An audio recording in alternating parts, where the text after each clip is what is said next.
What's up, guys? Phil here, Waypoint, just touching base with everybody. This is actually going to be a recording instead of the live video that kind of just crashed pretty immensely. So I apologize for that if that video quality wasn't as good as we intended. We tried working with the small hub, the Skyroam, but unfortunately using that out in Quito didn't work out too well. However, I still wanted to be able to provide the information that I was talking about because I thought it was a really important day or really important information to be able to give to everybody, especially since it's been crazy. It's been really crazy. But I think there's a lot of opportunities and things like that that we need to take into consideration as we move forward here into the present and into the future. So again, this is recorded. This is going to be kind of a repeat of the things that I talked about during the live show. Unfortunately, because I was having a lot of technical issues, the video itself that was live ended up coming out to about 14 minutes, and the transmission of the bandwidth was just not there to be able to deliver to everyone in the manner that I intended. So with that in mind, what I ended up doing now in this video is I'm actually just recording it, but it's just going to be one sweep all the way through with the same topics that I wanted to talk about, or originally talk about when the um, that I originally wanted to talk about during Monday. So why don't I just begin? So I'm actually back here in Santa Elena, but over the weekend, or I had a long weekend. I brought my laptop, obviously, and things like that to get work done. Went out to Quito and also Otavalo, and I can tell you what, it was a wonderful experience. I got to see some friends I haven't seen in a long time, so that was one of the great blessings of being able to go out there. And what you're probably wondering is what you see here in the background. That this is actually in the patio. The patio of the top of the patio is a view of some of the other barrios or the other neighborhoods that are in Quito. And I actually stayed at the same place that I stayed at when I first went out to Quito. And unfortunately, the weekend that we arrived was just raining pretty much all weekend, with only spurts of sunshine here and that. But Sophia and I were able to enjoy it, and like I said, we were able to see some of our friends that we haven't seen in a long time, so we got to spend a little bit of time there. But there was a little bit of a break, as you can see over here, where the sun was shining, and it looked like there was fire in the sky. It just looked absolutely amazing. So I had to take a picture before we left. And just to let you know too, because this is part of the travel log, right now, the whole country is open. And if you want to go travel out there, the restrictions that they previously had with the curfews that ended in May 20th is actually done now. So everything is wide open.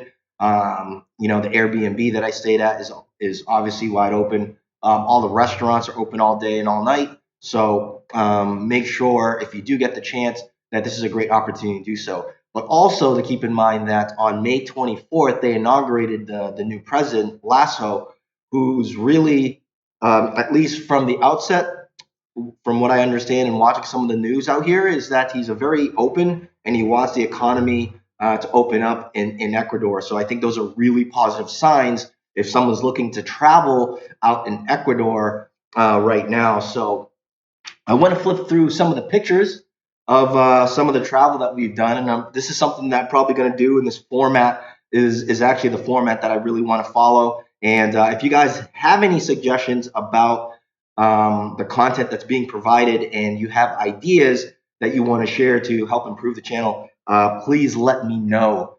And on top of that too, I do have a little bit of a cold because we weren't as prepared as far as clothing wise goes. So I did bring my coat to Quito, but it was actually quite cold. So if you guys do travel out to the mountainous area, if you guys have followed this channel, you know that Quito is actually, the elevation is really high, and with that comes some cold weather sometimes, especially during the nighttime. And it was no different when it rained It was quite cold. However, that didn't stop us from enjoying our time out there. But that's something just to kind of keep in mind. It does get warm during the day. It does hit the 80 degrees Fahrenheit and things like that. But it's always good to maintain precautions in regards to areas that are in the kind of mountainous region, despite being right at the equator. It's going to get cold. That's just basically what it is. And this time around, in not my usual fashion, I usually bring like an extended number of clothes to stay warm. And anyone who's ever hiked with me or gone out traveling knows that I bring more clothes to stay warm than I do, to stay hot. So I ended up getting a little bit of a cold in that process. So my throat's a little scratchy, but otherwise I feel great. So again, this is a picture in the background over there of a really beautiful view. It's something that for me it was just a general habit just to go up to the patio, just look out, at the vista of the mountains because everything's just so close and so beautiful that it's a really great way to start the day.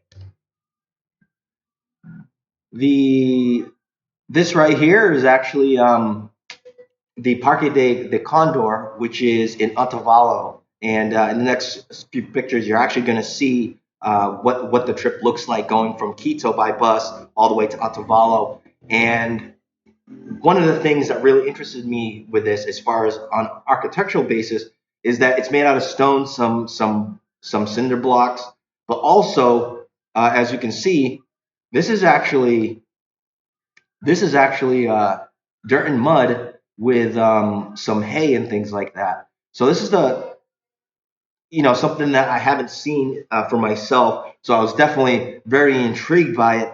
But it's kind of a rammed earth combination with the stone, and as you can see, it really adds this kind of character to the building itself. And this is the entranceway on top of the mountain at the Parque de Condor, or the Condor Park, which is basically an apiary or zoo for birds, which is something I highly recommend going to and experiencing.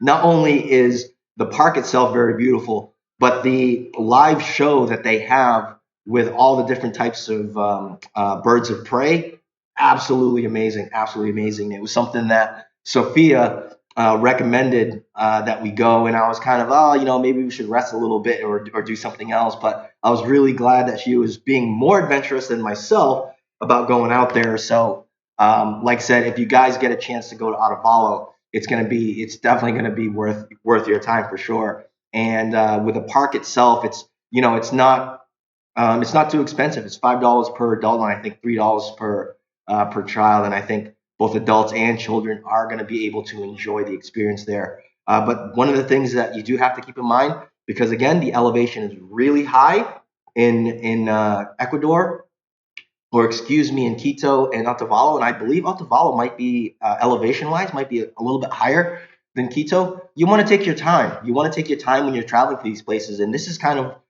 this park is actually like right at a summit of one of the hills on part of the mountains that you ride to from the center of town. That takes about 20 minutes, but you want to take your time when you're walking through the park, making sure that you rest in between traveling to one spot to the other, because if you're not accustomed to being out in elevation, it does affect you in ways that you probably didn't think that it would, where you might have a headache, you'll be out of breath, and it's something just kind of keep in mind when you're up in the mountains. But me particularly, it's something that I absolutely love. It's something that strangely enough, I'm kind of masochistic, but I do enjoy kind of that mental and physical challenge that your body goes through in higher elevation.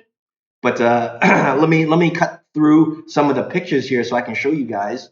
So this is one of the pathways right when you get past the entrance building, and this pathway right here is kind of just a walkway through this whole park.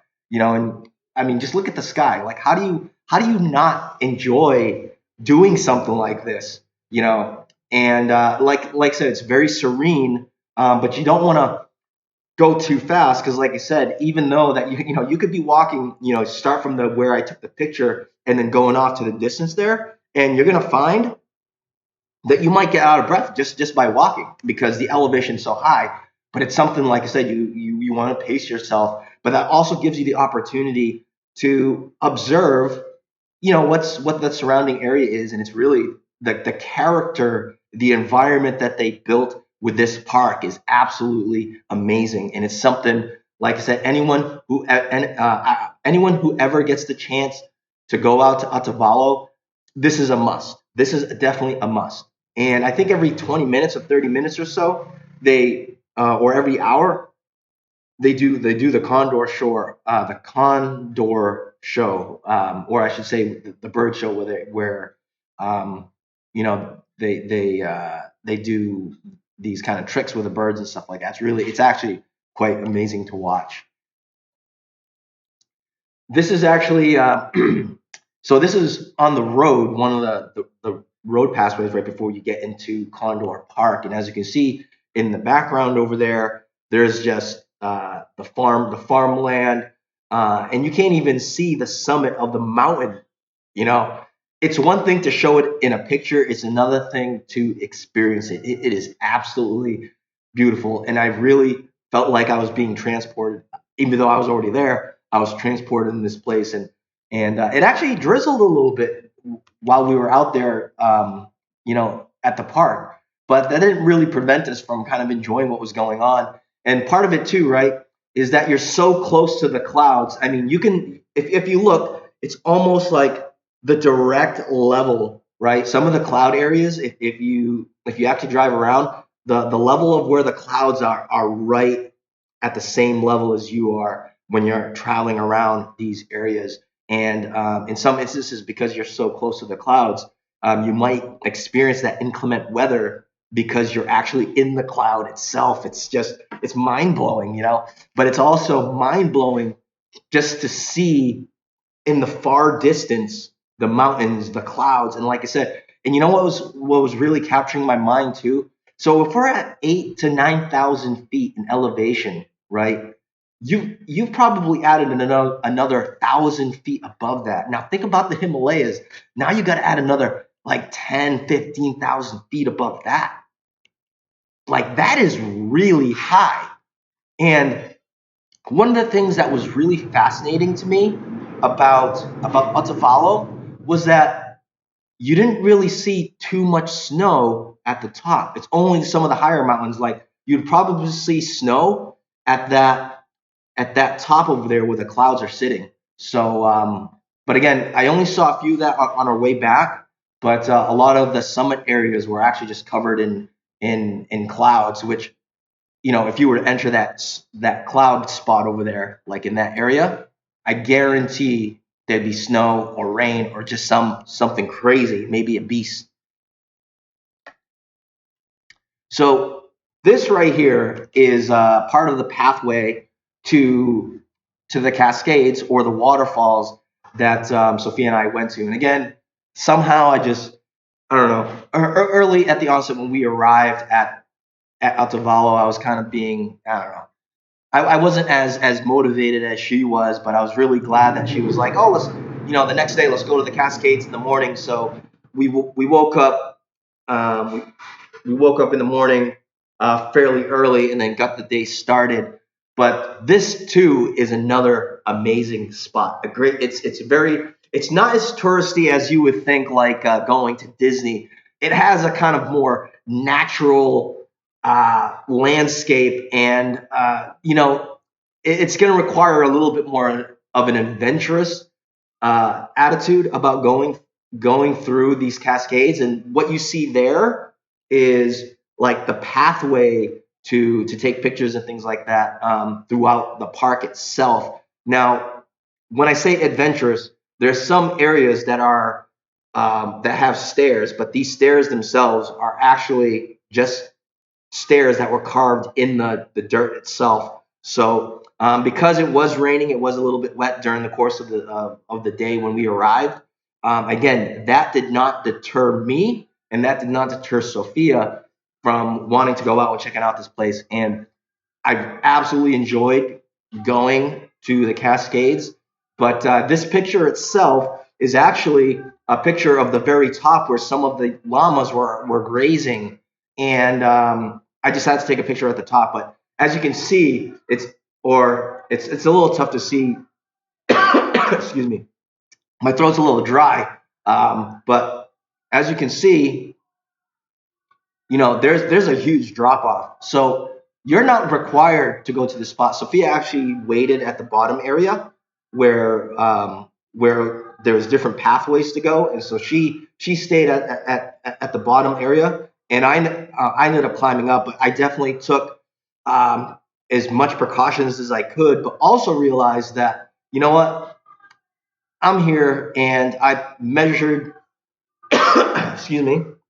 I measured the possibility that maybe, I got to go up a little bit slower and things like that. And yeah, it's one of those things where you're going to have free reign about things you want to do. You want to stay along the pathways and things like that. But if you want to experience a different vista, a different view of what is at this park, you're going to have the opportunity to do that. On top of that, they do have like a shops area where you can get to, which is on one side of a river, or the second side of the river that you can go to. So they have restaurants and then some gifts and things like that. But they also have gift shops and restaurants in the entranceway and things like that. And there's really great deals. And believe it or not, the food quality and drinks are amazing, absolutely amazing.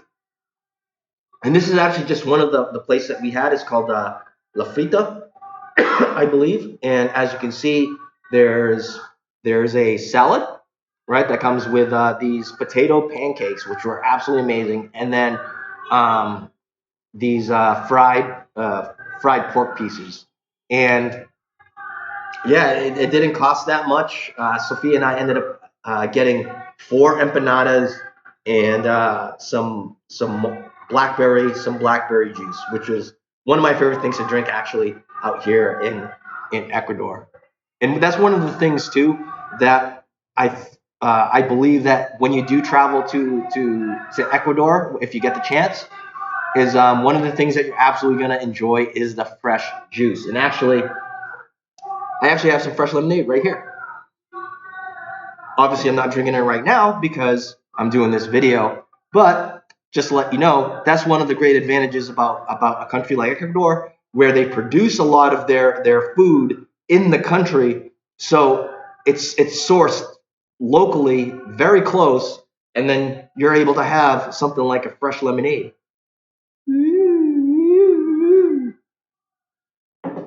For your day. I don't add any sugar. I'm not a big sugar person, but I enjoy it.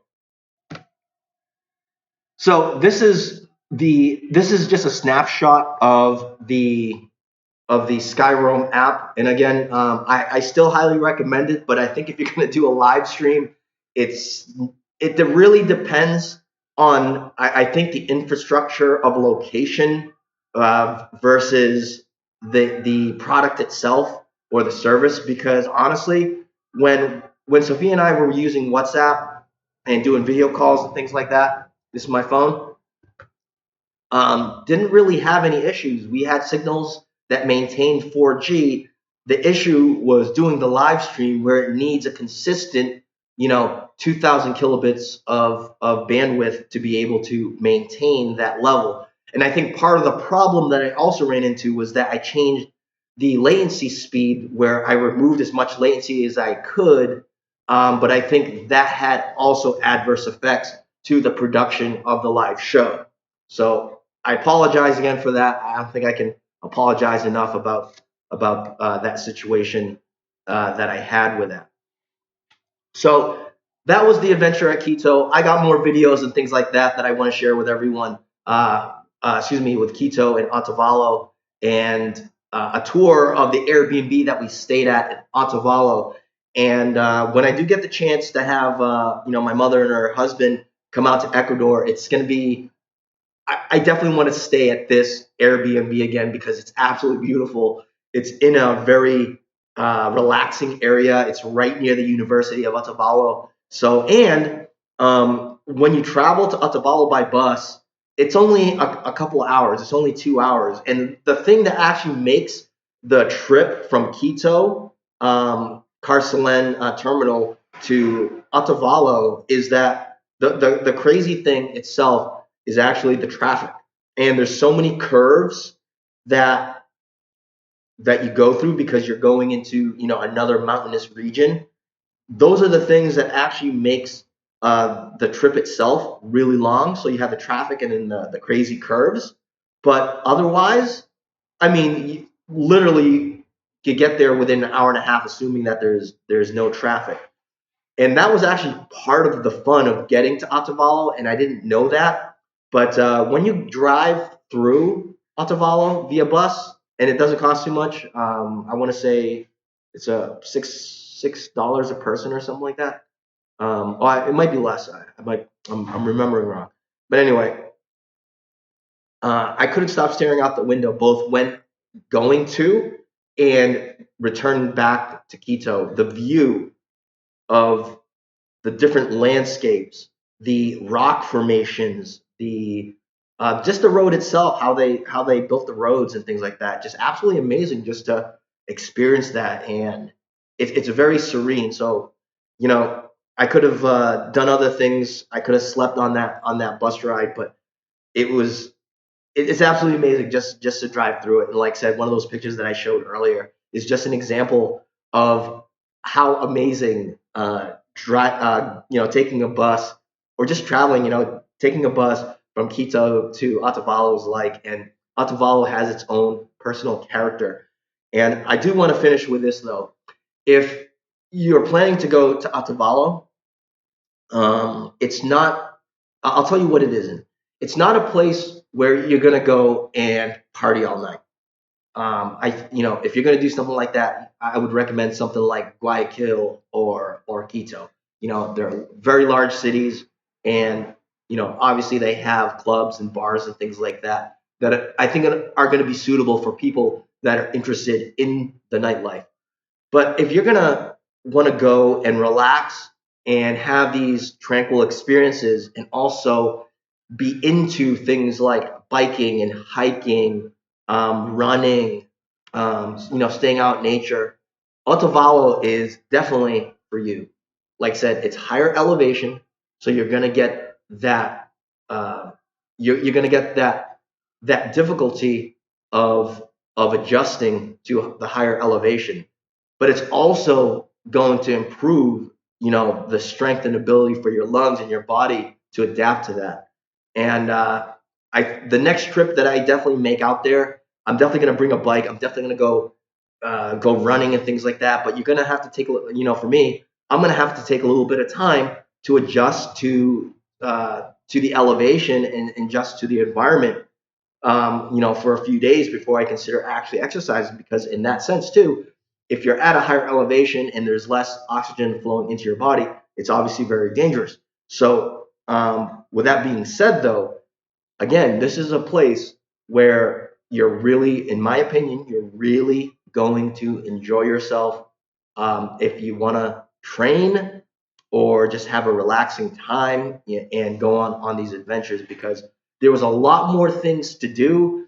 But unfortunately, Sophia and I were only there for Saturday and Sunday, which was only one night. So something that I recommend that everyone go do. So that is the end of the travel log. And let's get into not financial advice. Obviously you have to make your own decision, things like that. But let's talk about, I think, a very important thing.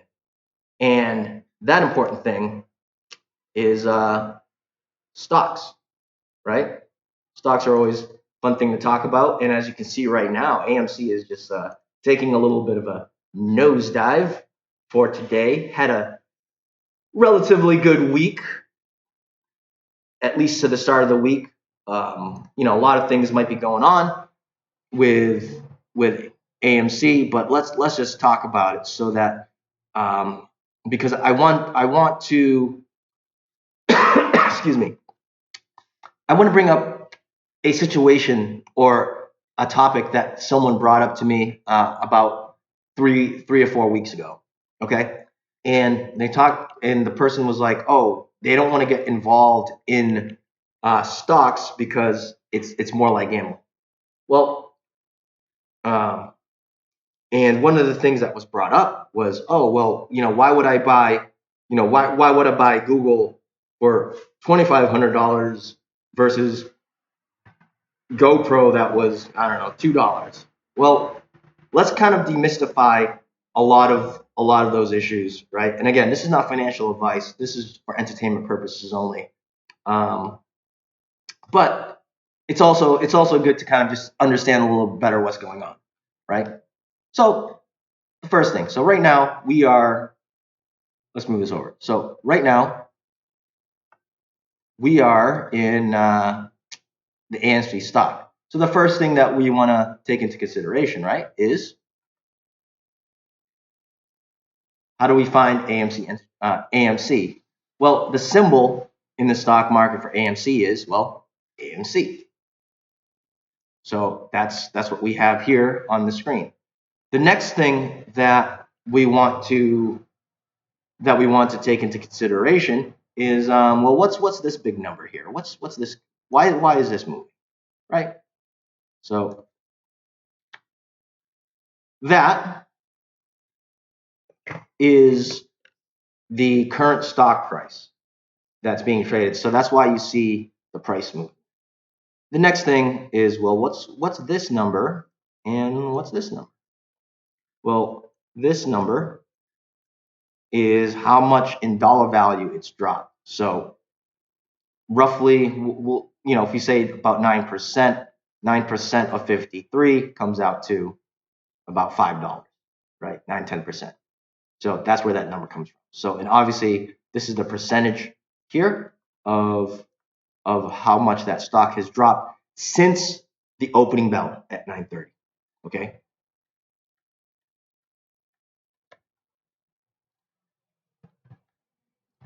So the previous close, okay, was what it closed at yesterday and opened today at 56.14, which is a much lower percentage than where it is currently trading at right now. So assuming that assuming that this price is as current as it is over here, the general price of purchase for one share of AMC would be somewhere near here, depending on how current it is.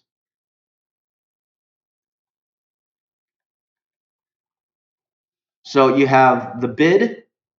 Let me just go over here. You have the bid, and then you have the ask. So the bid is the buyer's what the buyer is asking to buy for the stock times 800, and the ask is how much the seller is looking to sell the stock.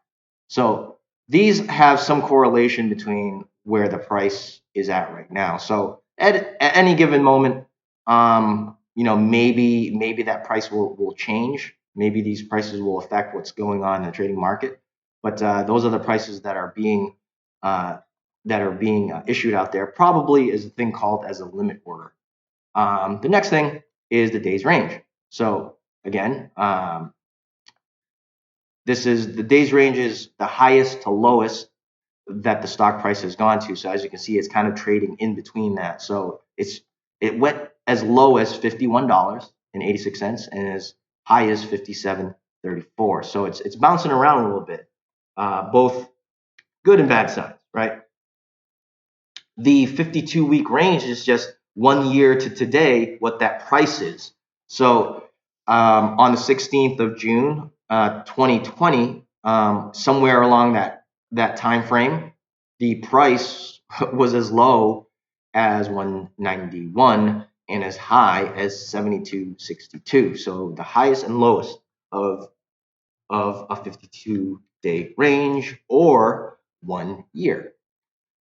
This is the volume of today. So since 9:30 or right up to opening bell, it's traded hands. So there are buyers and sellers of 101 million shares being traded. As you can see, it's accumulating quite quickly. And that's, in my honest opinion, those are really good signs when there's a lot of volume, especially it's only the first half of the day.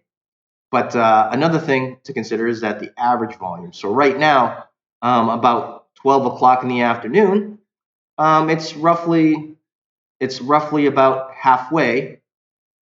A little, it's a little bit less than the average itself. So not not so aggressive, but it could finish somewhere in the average, maybe a little bit more. The market cap. Okay. How do you solve a market cap? All you got to do is divide the market cap.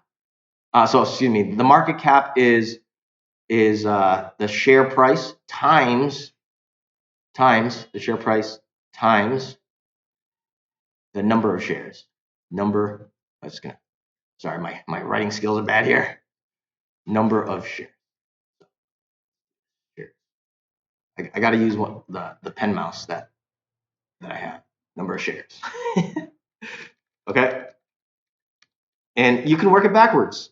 You can divide the share price to the 27 billion market cap, and that will get you roughly about the number of shares that are available to buy and sell. Beta is this volatility. So the higher the number, higher volatility. Now, before I talk about the PE ratio and the earnings per share, the PE ratio is the price to earnings ratio. So it's showing an NA, no answer there. And the earnings per share is negative 15.59. Anyone who's gone into AMC knows that fundamentally it's not very strong in that sense. However, in a lot of cases, Sophia's actually calling me right now. In a lot of cases, this for the stock market, a lot of people don't buy into a stock because of their fundamental value. And when we talk about fundamentals, we talk about the financial stability of a company, and those that are the fundamentals. But a lot of instances with companies, it's the potential of what the company will provide, either a product or service that's going to generate sales and income for the company in the future, or they already have substantiated their earnings and sales and things like that. So the PE ratio, again, is the ratio, the stock price over its earnings. So in typical fashion, you'll see a number that's like 30 or 40 or 50 or even higher and things like that. That means that the stock itself is trading at a premium above what the company is actually financially making. Okay. And with that in mind, now you flip that PE ratio upside down, and what do you get? You get earnings per share, right?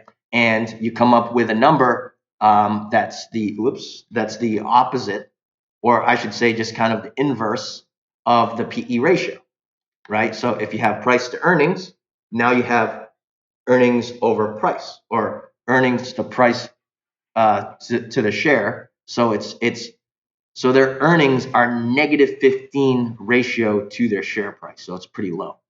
Their earnings date is when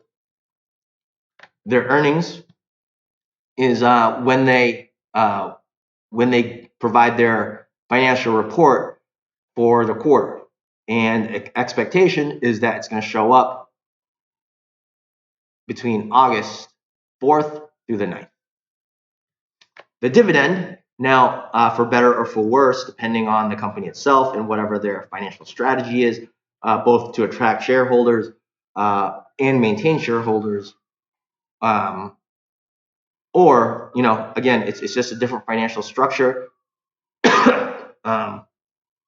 or a different type of incentive to provide for shareholders. Excuse me, my throat's getting really dry from doing all this talking. But the forward dividend and yield is actually a percentage of the earnings, or it could be something that the company uses or provides, whether they get it from a loan or whether they get it from earnings. Um, and you'll see a lot of funds actually provide a forward dividend or yield. In most cases, you see a lot of this. You receive a dividend quarterly from a company, but in certain instances too, companies can provide it per month. So they give you a percentage. So if it's a, say 10%, and the stock price is somewhere in the $50 range, it's 10% annualized, right? And you get 10 in the end of the year total, right? If it's 10%, which is a really high dividend, you'll get $5 in the course of the year, right? So obviously, if you get it per quarter, it's 50 divided by 4 because you're getting quarterly. So again, not all companies provide that. In this instance, with AMC, they don't. However, their ex-dividend date, or at least maybe they provided one on March 6th, 2020. So it looks like they might have provided one, or they have. I don't really know, to tell you the truth. 1 year estimated target. My head is getting hot because the sun's coming out in the background. If you guys can see over there, that's actually, I have the door open. And the screen is just kind of protecting me from the insects. But anyway, 1 year target is the analyst agreement on where they see the price of AMC, and if you notice, it's well above that. It's trading 10 times what the analysts believe. So that is actually a very quick introduction into AMC stock, and maybe this will help people with making better decisions, things like that. But again, this is not financial advice. This is for entertainment purposes only, and it's not financial advice. So, so hopefully that kind of clears up what what to look at in the stock market. Obviously, this is kind of a more introduction to getting into stocks, especially since it's something that I do on a regular basis. Not that I trade every day, which I don't. A lot of it has more to do with me reviewing information, but it's good to just get yourself acquainted if you're looking to get started in something like this in the future.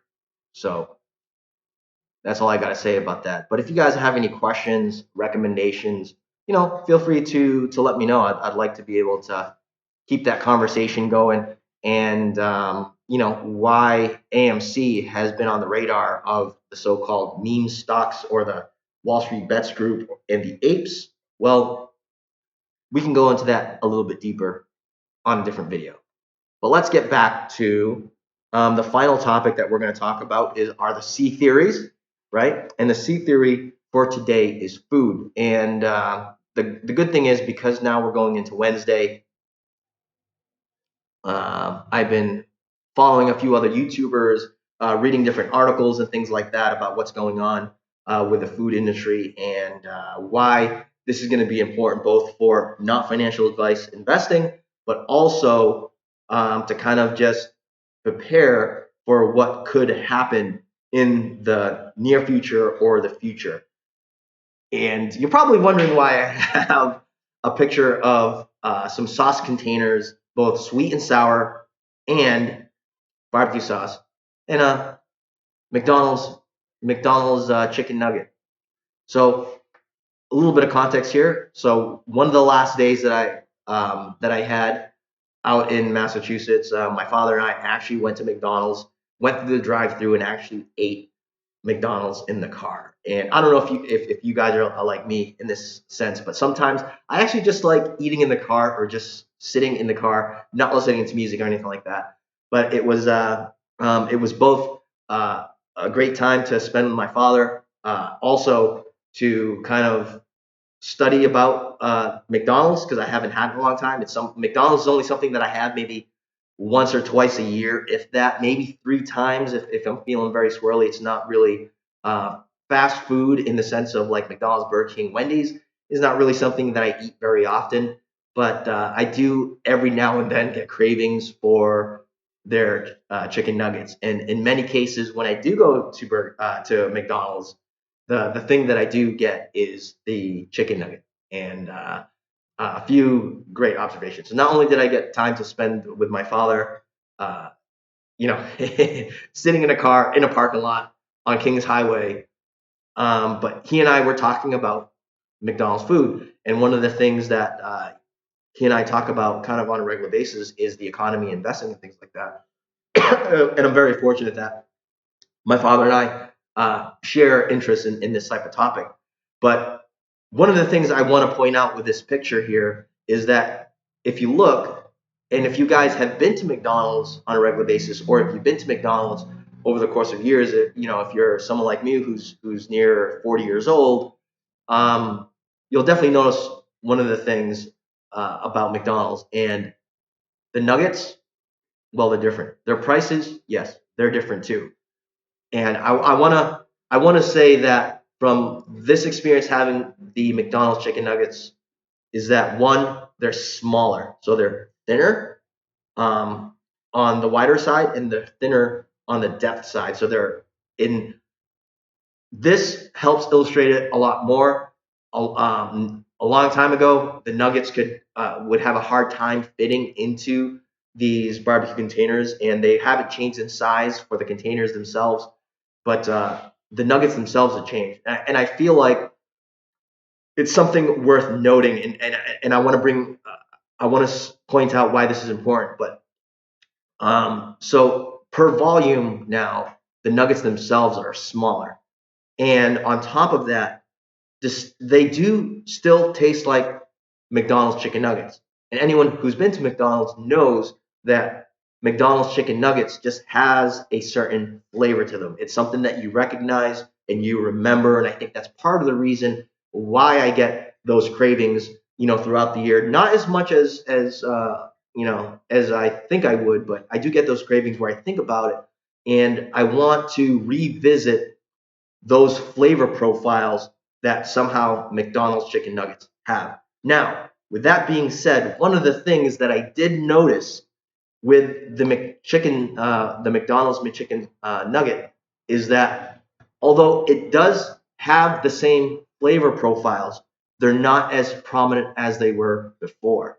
And one of the things over the course of the years that changed that flavor profile was they got rid of the dark meat into into the nuggets, and that happened really young. And I remember actually one of my buddies complaining about it a long time ago. I was like, no, that's the thing that adds the flavor, and I completely agreed with him with the chicken nuggets. That if you've ever if you have chicken, the more flavorful piece of meat on the chicken is the thigh or the leg, which has a lot of the dark meat.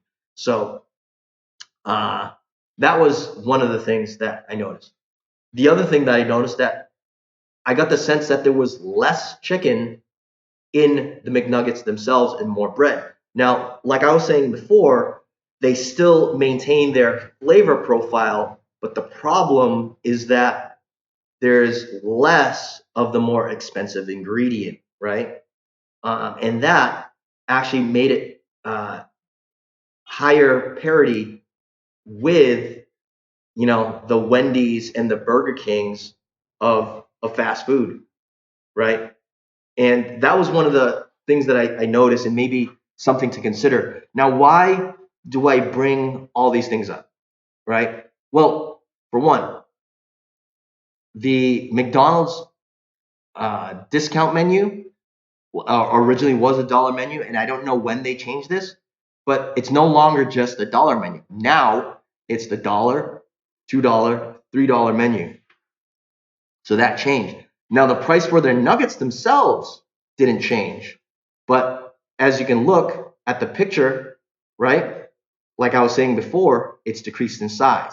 And the ingredients have changed, or at least they maintain their flavor profiles, but they reduce the amount of the other ingredients that were a little bit more expensive, at least from my opinion and my observation. So, again, why do I bring something like this up? Well, one of the things about fast food restaurants, more specifically, is that their processes are well engineered.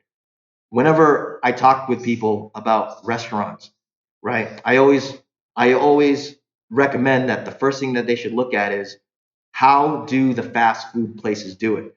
They're one very systematic, right? But also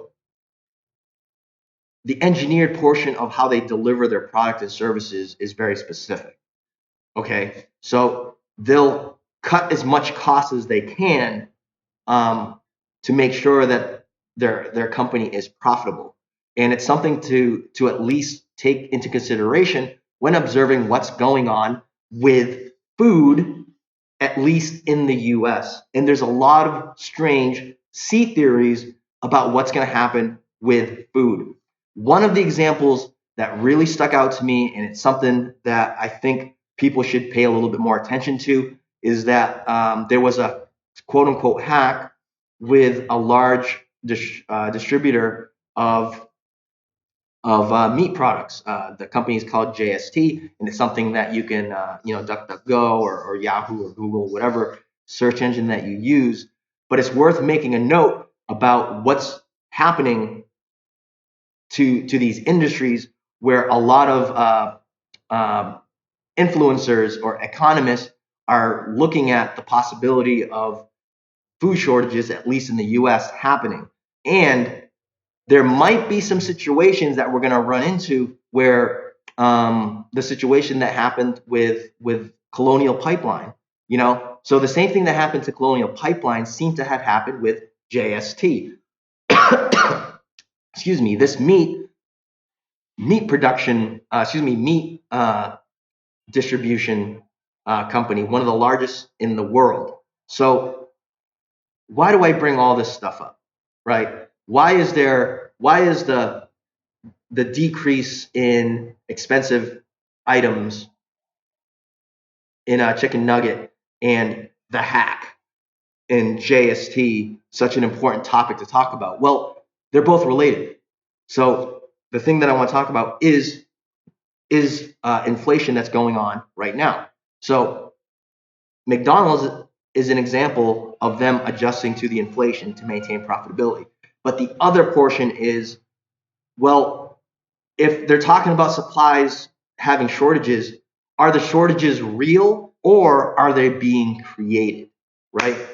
And that's the part that it's more of a warning and providing a different perspective about what might happen and what I would consider something to prepare for. Because right now, the U.S. economy, despite people enjoying themselves and getting money from the government, yeah, woo, woo, woo, that's great.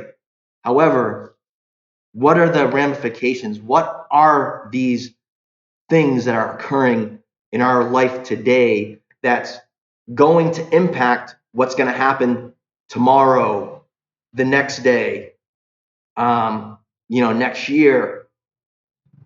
For me, it's all about preparing for that, trying to come up with a strategy to deal with things today so that it doesn't impact me as much into the future.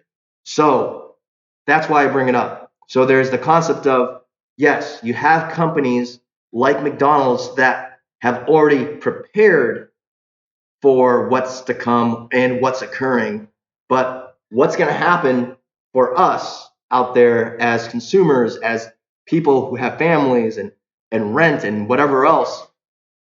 What do we have to look for and what do we have to prepare for when all these strange coincidences start to take shape? And I do that, and I think talking about it also brings it to people's attention.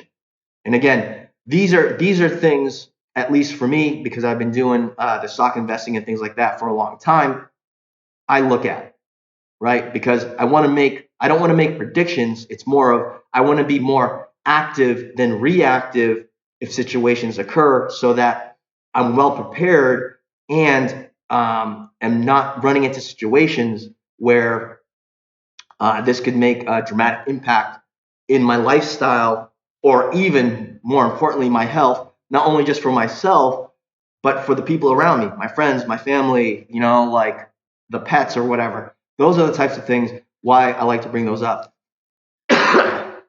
uh, so I hope that this type of information is going to enable everyone to make better decision making. There's a lot more topics that I want to talk about, but I really wanted to get this information out there as best I could. And again, for those who are watching the channel and enjoy what they see, if you like the format, please make recommendations about how we can improve the channel and be able to deliver it to you guys. And I might stick with doing these recordings instead of the live shows, although I do enjoy the live show because I can interact with everybody.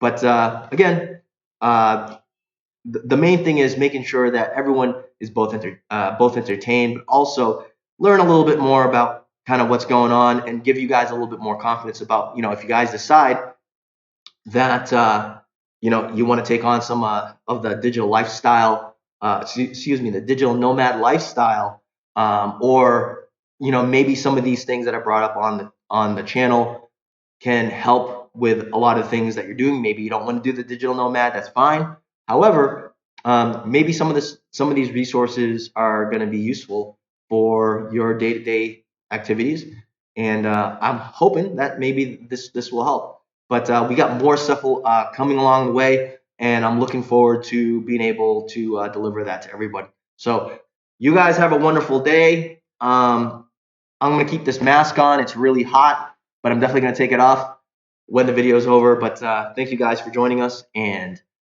enjoy the rest of the day.